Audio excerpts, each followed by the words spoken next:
It can be that as the premier, when I go to Joburg, I sleep in a hotel of 5,000 rand a night. 5,000. And we treat that as normal. It's just normal. It's something normal. You sleep for 2 nights, it's 10,000 rand.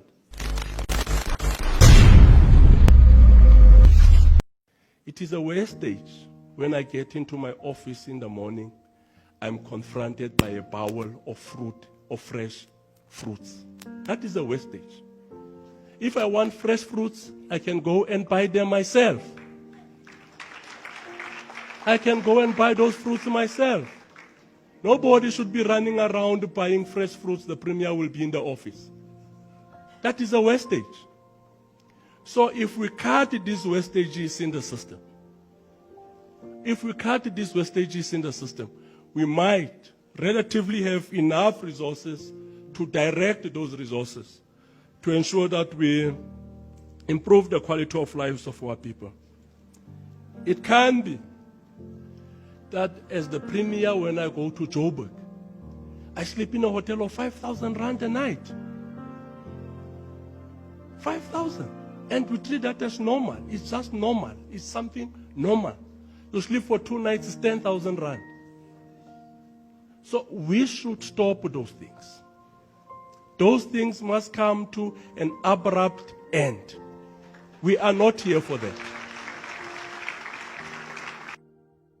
We need to avoid the VIP enclosures, holding rooms, bodyguards, and fancy cars that separate us from the people when we are going to meet them.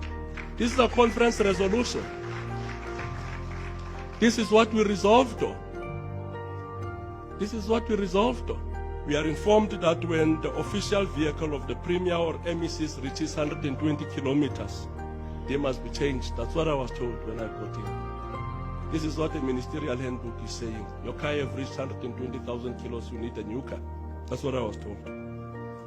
Because this car is no longer safe and no roadworthy.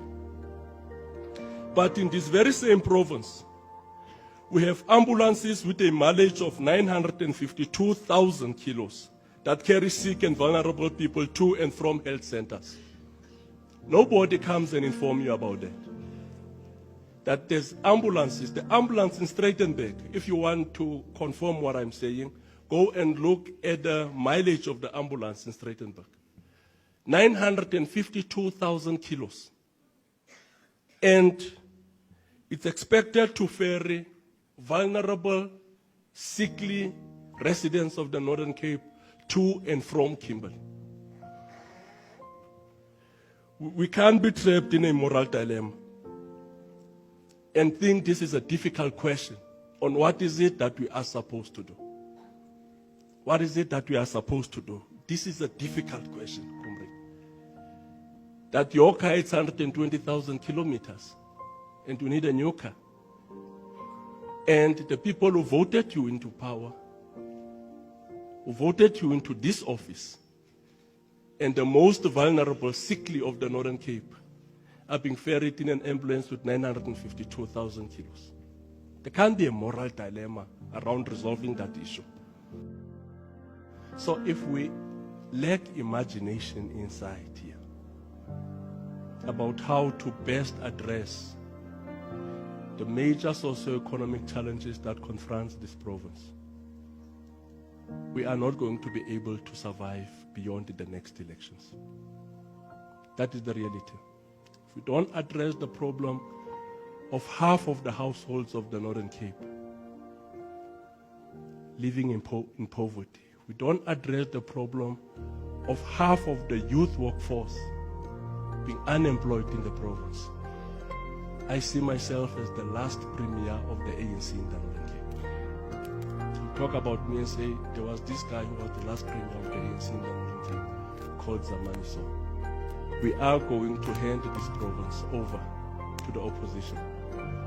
So as this leadership, we can't lack imagination.